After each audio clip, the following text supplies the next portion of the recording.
Prime Minister Modi wants peace more than Putin. This is the problem. The problem that Putin doesn't want. I don't know what about they spoke, I mean, all the details with Putin when they had meeting and etc. But you speak with him, he's speaking to you how he wants peace, but at this moment exactly he's attacking hospital. Did he do anything good for us? No, he's a killer for us. But did he do something good for you? He doesn't respect Indian Prime Minister. First of all, a really very good meeting, and this historic one, and for us it's very important that this is the first Prime Minister from your very big country, and during all our history, all our independent history, so it's during last 33 years. Almost 33, because tomorrow it will be the 33rd Independent Day. So this is historic moment for our nations. It's not about me or Prime Minister Modi, it's not about personalities. That's why I think that it's more important that both of us. It's about both our nations. And that's why I think it's historic moment, and I'm very thankful to Prime Minister for coming. The second one, so yes, it's a good beginning with some practical steps with the first 4 documents between our countries, and I think it's just beginning, and I think we'll continue, of course, we'll continue, and we decided that we can have on the level of governments, we'll have meetings, very productive and concrete. I like very concrete steps. We have to have something very concrete, and it's much more influential than any words. Yes, so that's why these 4 documents is the first step. Our common declaration, this is also important. The messages are important, which are there, but it's a political issue. But we are very happy we can provide agricultural products, and if we can have connection on it. It's all about food security for both our nations and for other nations. So it's not only about grain or wheat, and it's about a lot of different things. Corn, it's about also transit by the sea. It's not only food security, it's, you know, it's about metallurgy and etc. A lot of different things. And now, you know, in the century of high technologies and be very open during the war, we increased the level of our private companies, especially this kind of high technology and drones, sea drones, security, cyber security, and etc. And I said to Prime Minister, we'll be very ready to share with you these products, and we'll be happy if it can be co-production, and etc. And of course that we decided that our teams will begin to work on different issues on it. So that's I think during the war this role is also very important, because we need to strengthen our economy, really. And if we can have something very detailed and some concrete things and contracts, I think it will help. Of course, we need win-win between our nations anyway, but during the war it can help. More production, more contracts, it's very good for us. It's more jobs, and also for you. I mean, this is again win-win. So this is the first. Then about role.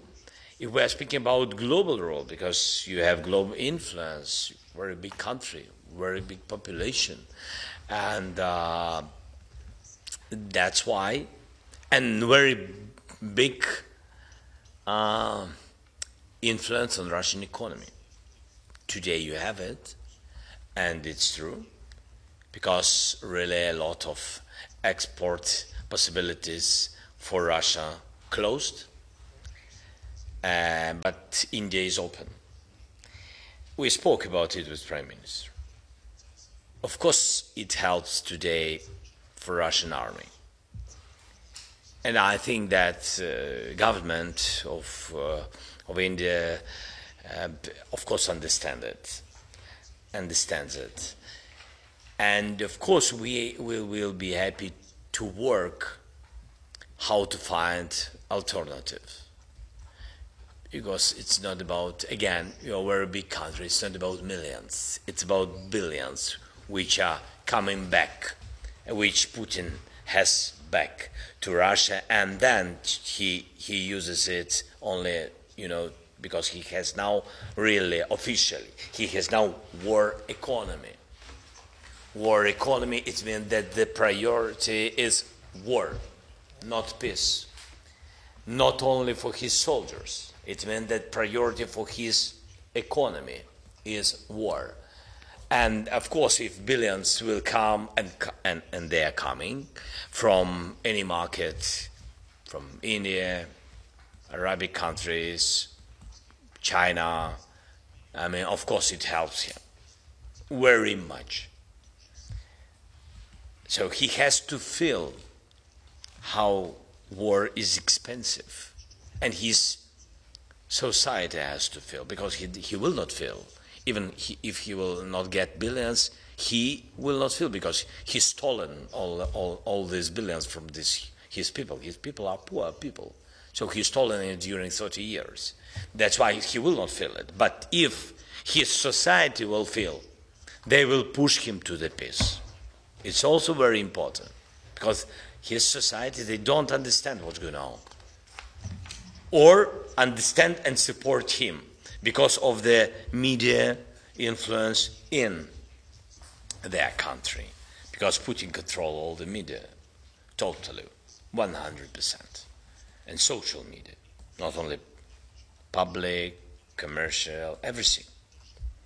That's the role of India. If you will stop import the oil, Putin will have huge challenges. The sword, I think it's peace way, or way to peace. Yeah. So I think we spoke about it with Prime Minister. So of course we want him very much to have in peace summit, and of course we'll be happy to work on it. And of course, if he has his ideas or his team ideas, we'll be happy to speak about it. But we don't change our territories on any propositions.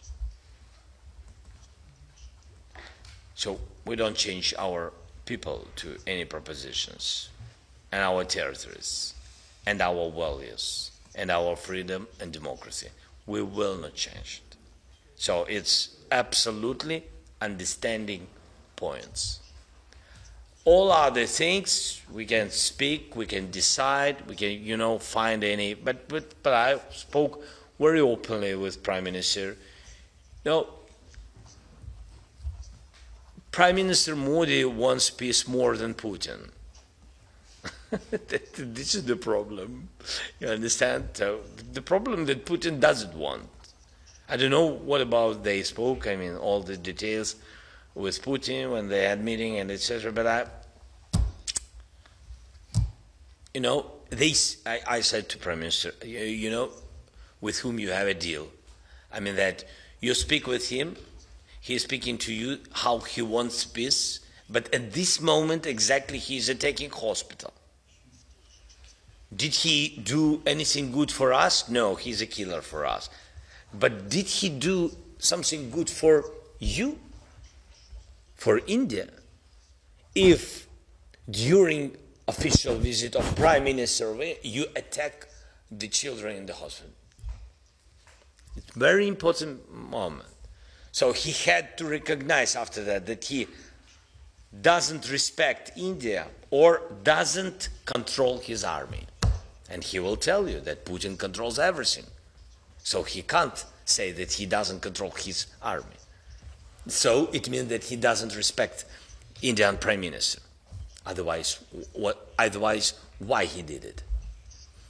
So for me, he's very clear. He's not so smart as his Russian TV shows his people each day. I'm happy the Prime Minister came to visit us, and I believe this is very important. This is the first visit of the Prime Minister of India to Ukraine.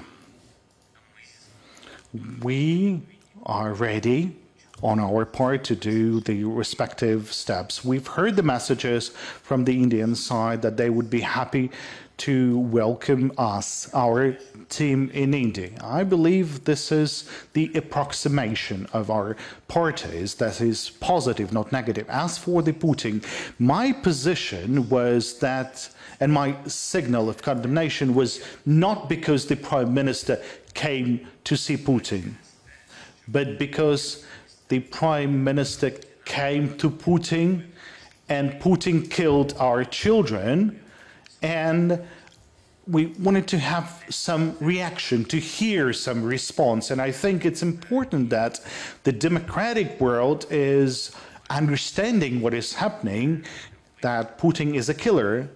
And as for the hugs with the Prime Minister of India, or the handshakes, or anything else,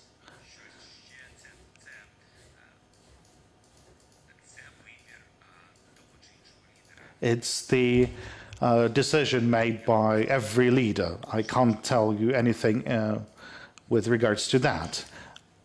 I believe that if the leaders of the world are meeting with the other leaders who kills people, children, who conquers territories, invades into the territories, it means that there's no diplomatic isolation to this person. It means that this is an act, well, I believe it like that this act will not result in a person like Putin would understand that he's doing something wrong, that he's isolated, that he's alone, that the whole world condemns him. That is why I believe that we cannot remain silent. We have to respond.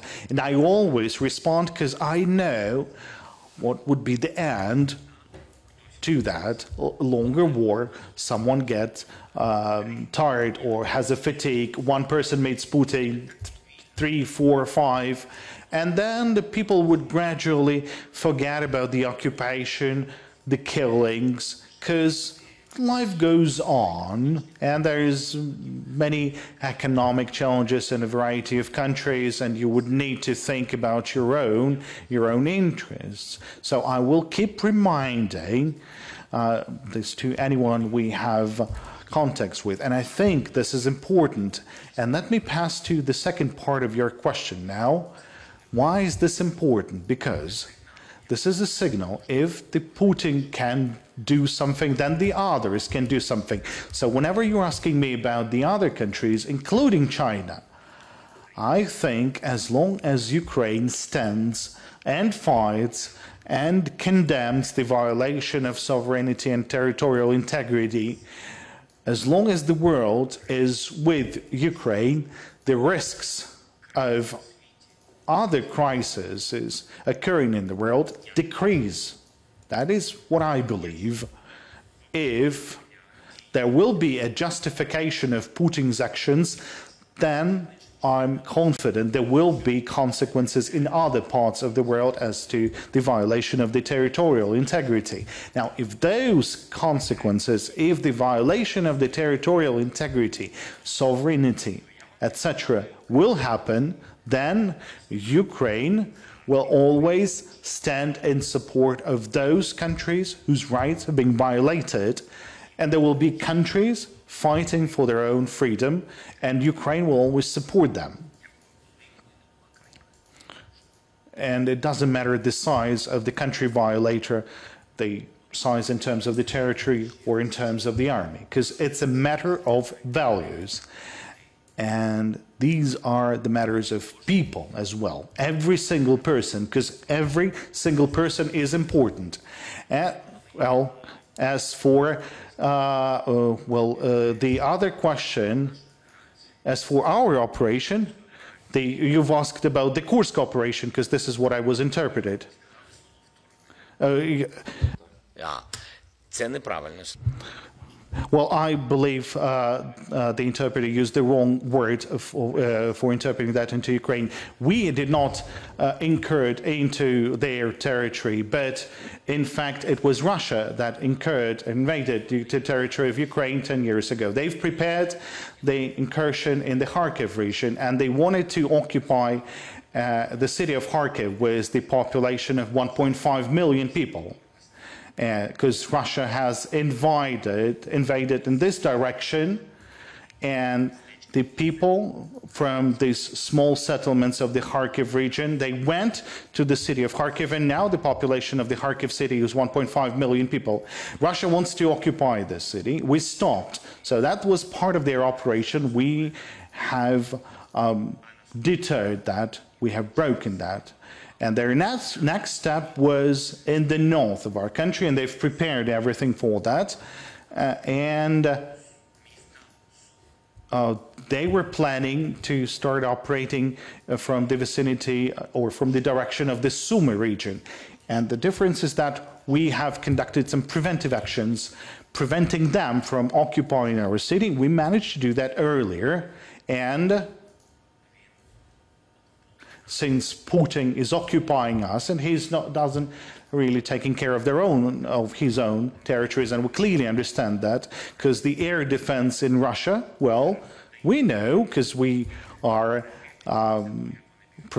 taking attacks against their energy facilities. Well, they are hitting our energy facilities. We are hitting their airfields. We know where they have the air defense. Just for you to understand, there is an air defense around Moscow, around the summer house of Putin in St. Petersburg, but in small cities and settlements in the Kursk region, where we've entered, there's no air defense. Well, yes, there's their military, there are some forces, but they don't have the air defense of a size and capacity as it is around the house of Putin. So clearly he cannot hold this, and he has to start feeling this war, and he will feel this war. We don't have other chance.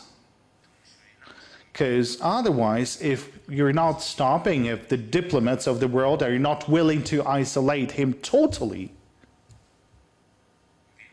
then he will continue with his military actions. He will continue with killing children. We showed him once this in the Kursk direction.